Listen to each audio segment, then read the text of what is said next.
غم دلبره دلارو میخوره.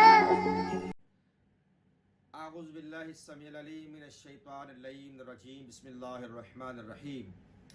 عزیزان محترم، برادران ایمانی، میرے شیعہ سنی بھائیو، السلام علیکم ورحمۃ اللہ وبرکاتہ.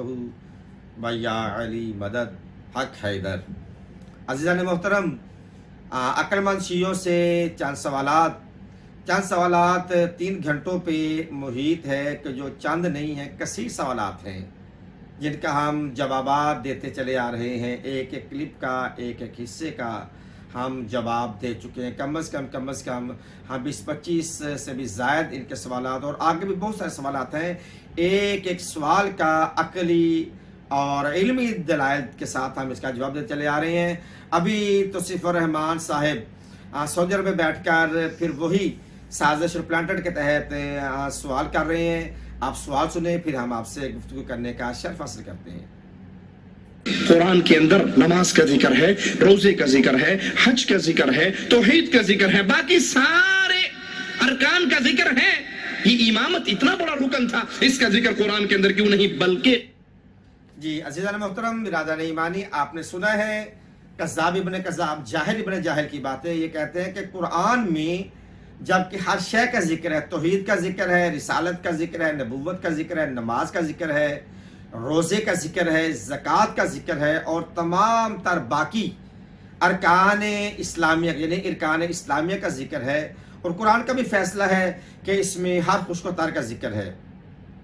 عزیزان محترم، یہ کتنا کم علم ہے قرآن سے، یہ کتنا دور ہے.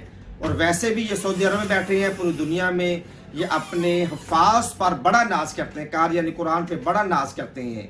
وجہ کیا ہے کہ وہ ان بیچاروں کو رٹا لگا دیا جاتا ہے، جیسے طوطا رٹا لگاتا ہے. دوستوں وہ رٹا لگائے ہوتے ہیں.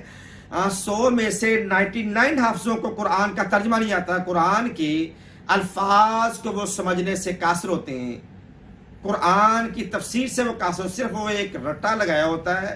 اور یہی وجہ ہے کہ ان لوگوں کو پتہ ہی نہیں ہے. پھر بھی ساری رات شبینہ پڑھ جانا اور بات ہے، اور باب العلم علی جیسے باب العلم کے در پہ جھک کے قرآن کو سمجھ لینا یہ اور بات ہے. یہ کہتے قرآن میں امامت کا ذکر نہیں ہے. دیکھیں، قرآن میں امامت کا ذکر نہیں ہے. قرآن میں روزے کا ذکر ہے، امامت کا ذکر کہہ رہا نہیں ہے.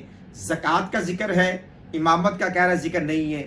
صدقے کا ذکر ہے، حج کا ذکر ہے، خیرات کا ذکر ہے، توحید کا ذکر، رسالت نبوت، مگر قرآن میں کہہ رہا ہے امامت کا ذکر نہیں. اتنا اگر اہم پوائنٹ ہے، اتنا اہم منصب ہے، اتنا اہم عہدہ ہے، اتنا اہم مسئلہ ہے، قرآن میں امامت کا ذکر ہی نہیں ہے.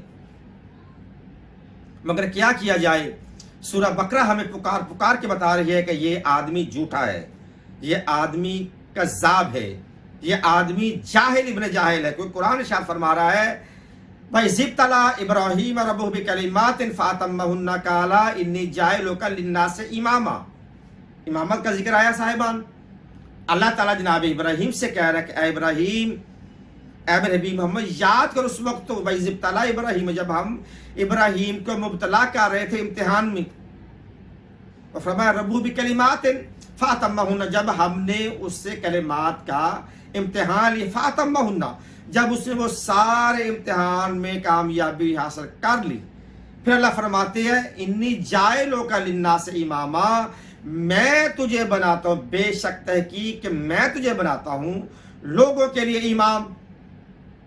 پتہ چلا کہ مرتبہ امامت اللہ دے رہا ہے. کس کو دے رہا ہے؟ ابراہیم کو دے رہا ہے. امتحان کے کامیابی کے بعد ابراہیم فرماتے ہیں کالا میں ذریت ہی پالنے والے، یہ امامت کا عہدہ میری اولاد میں بھی رہے گا.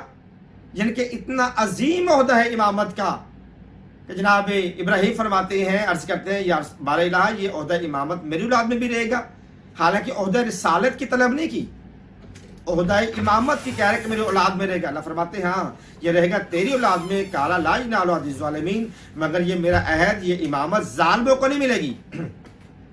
ظالم کون ہے؟ ان الشرک لا ظلم عظیم، ظالم سب سے بڑا ظلم اللہ تعالیٰ کا شرک ہے. پتہ چلا جو اپنے کسی دور میں اللہ کے علاوہ کسی اور کو خدا مانگتا رہا، مانتا رہا, سجدے کرتا رہا, وہ کبھی بھی امام نہیں بن سکے گا.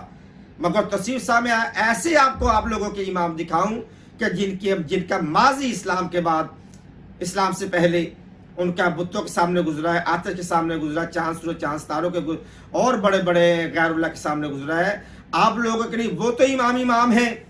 اچھا ہمارے 12 اماموں کے لیے کہتی ہیں یا کہتی امامت کا ذکر نہیں ہے. آپ کے 4 امام تو بڑے مشہور ہیں, امام احمد بن حنبل, امام مالک, امام شافعی, امام اعظم ابو حنیفہ رحمۃ اللہ علیہ. ہم ان کی عزت و توقیر کرتے ہیں, ہم انہیں مسلمان مانتے ہیں, عالم مانتے ہیں, مجتہد مانتے ہیں.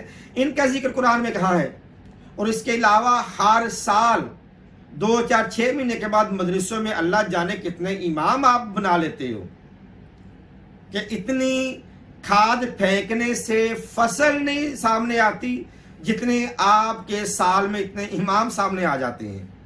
اور وہ آپ کے اماموں کا قرآن میں کہاں ذکر ہے؟ امام کا ذکر قرآن میں ہے. اللہ تعالیٰ ارشاد فرما رہے ہیں وَجَعَلْنَاهُمْ أَئِمَّةً يَهْدُونَ بِأَمْرِنَا, ہم نے جو امام بنائے ہیں وہ ہدایت کرتے ہیں, ہمارے امر سے کرتے ہیں. وَأَوْحَيْنَا إِلَيْهِمْ فِعْلَ الْخَيْرَاتِ, ہم ان کی طرف خیرات کی وحی بھی کرتے ہیں. اور ایک جگہ پھر اللہ آگے بڑھ کے کہہ رہا وَكَانُوا لَنَا عَابِدِينَ, وہ ہمارے عابدین بھی ہوتے ہیں, امام ہوتے ہیں. پھر اللہ شاید فرما رہا ہے سورہ بنی اسرائیل میں, آپ کہتے ہیں امامت کا ذکر قرآن میں کہاں؟ سورہ بنی اسرائیل آیت نمبر 71 15واں سپارہ, ارشاد قدرت ہو رہا ہے یوم ندعو کل اناس بامامہم, کہ بروز قیامت ہم لوگوں کو بلائیں گے ان کے امام کے ساتھ. الحمدللہ ہمیں بلایا جائے گا ہمارے امام کے ساتھ. ہمارے 12 کے 12 امام جنتی ہی نہیں ہیں بلکہ جنت کے وارث بھی ہیں. رسول فرماتے ہیں کہ الحسن والحسین سیدہ شباب الجنہ وابوہما خیر منہما, حسن و حسین جنت کے سردار ہیں, ان دونوں کا بابا ان سے بھی افضل و اعلیٰ ہے, برتر خیر پر ہے.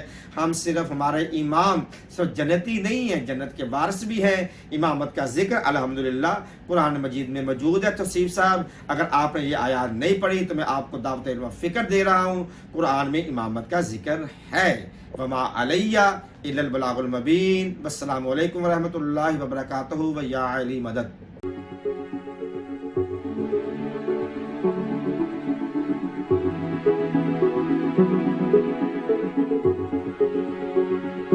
عوام دربار تلار میخور شربلا میبر با اون نسیمی چطور عطر گل یار. آقا مونی میدون